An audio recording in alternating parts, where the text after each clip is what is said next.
Supreme court ने 10 से 15 साल पुरानी कारों पर फिलहाल के लिए बैन हटाते हुए केंद्र सरकार और अथॉरिटीज को नोटिस भेजते हुए क्वेश्चन किया है कि क्या उम्र के हिसाब से किसी गाड़ी को बैन कर देना और उम्र के हिसाब से डिसाइड करना कि ये अब ज्यादा पॉल्यूशन कर रही है कितना सही है। नमस्कार दोस्तों, मैं हूं सचिन यादव और स्वागत है आपका सचिन यादव ऑटोटॉक्स के फ्रेश न्यू एपिसोड में।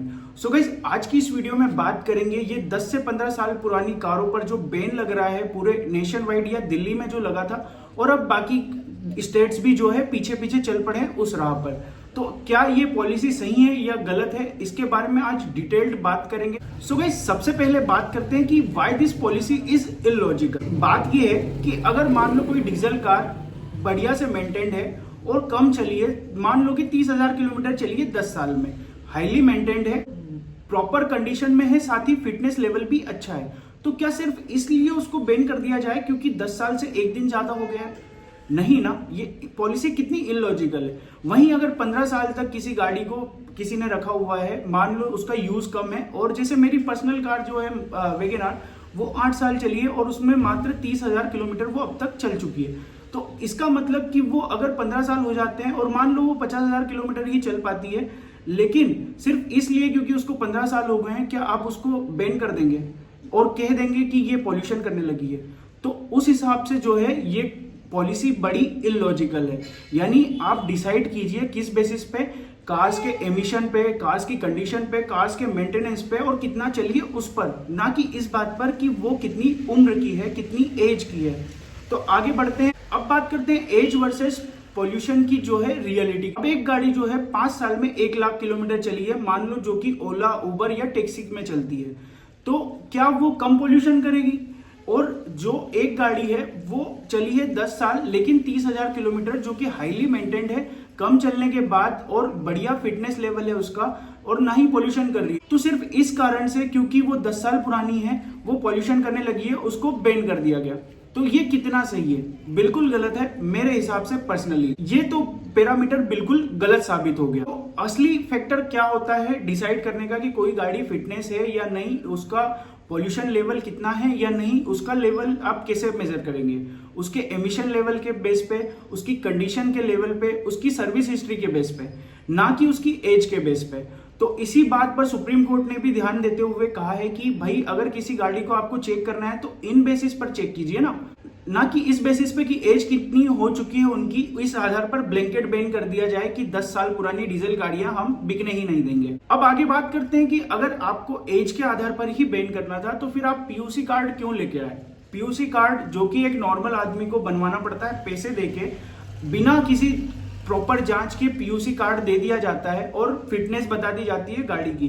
तो अगर आपको ब्लैंकेट बैन ही करना था तो फिर पीयूसी कार्ड का क्या मतलब? अगर आप कहते हो कि नहीं, पीयूसी कार्ड का भी जो है महत्व है और इंपॉर्टेंस है, तो फिर जब एक किसी कार को पीयूसी कार्ड मिल चुका है फिटनेस का, तो फिर आप उस कार को उम्र के हिसाब से कैसे बैन कर रहे हो?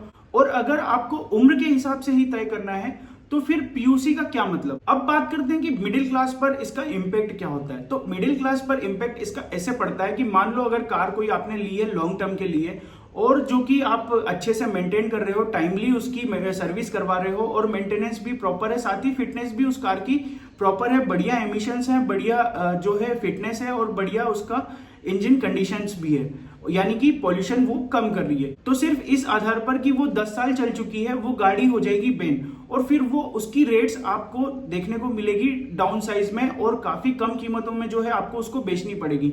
तो उस कंडीशन में जो है मिडिल क्लास के ऊपर एक काफी बोझ आ जाता है, यानी 10 लाख की कार आपने 10 साल में उसकी वैल्यू कितनी गिरा दी। सिर्फ अब आपके पास ऑप्शन क्या है, या तो आप दिल्ली से बाहर कहीं बेचिए उस कार को, या फिर जो है उसको स्क्रैप में भेजिए जहां उसकी कीमत ऑलमोस्ट नेग्लिजिबल। तो ये सब चीजें जो इस पॉलिसी के बारे में मुझे पर्सनली काफी कंफ्यूजिंग, डिस्टर्बिंग लगी। तो अब बात करते हैं सॉल्यूशन की। तो इसका सॉल्यूशन ये है कि एक सेंट्रलाइज्ड एजेंसी हो जो डिसाइड करे कि भाई कार परफेक्ट है या नहीं, उसकी फिटनेस लेवल चेक करे, एमिशन लेवल चेक करे, सर्विस हिस्ट्री देखकर उसकी कंडीशन डिटरमाइन करे, साथ ही जो है वो कितना कार्बन जनरेट कर रही है वो सब सारी डिटेल्स जो है बताकर कार को प्रॉपर फिटनेस लेवल बता सके, और ये भी बता सके कि वो कार रोड पर चलने लायक है या नहीं है, दिल्ली में चलने लायक है या नहीं है। तो उस हिसाब से जो है कार की कंडीशन प्लस उसकी फिटनेस प्लस उसका पॉल्यूशन जो है मेजर होना चाहिए, ना कि उम्र के हिसाब से ब्लैंकेट बैन कर देना।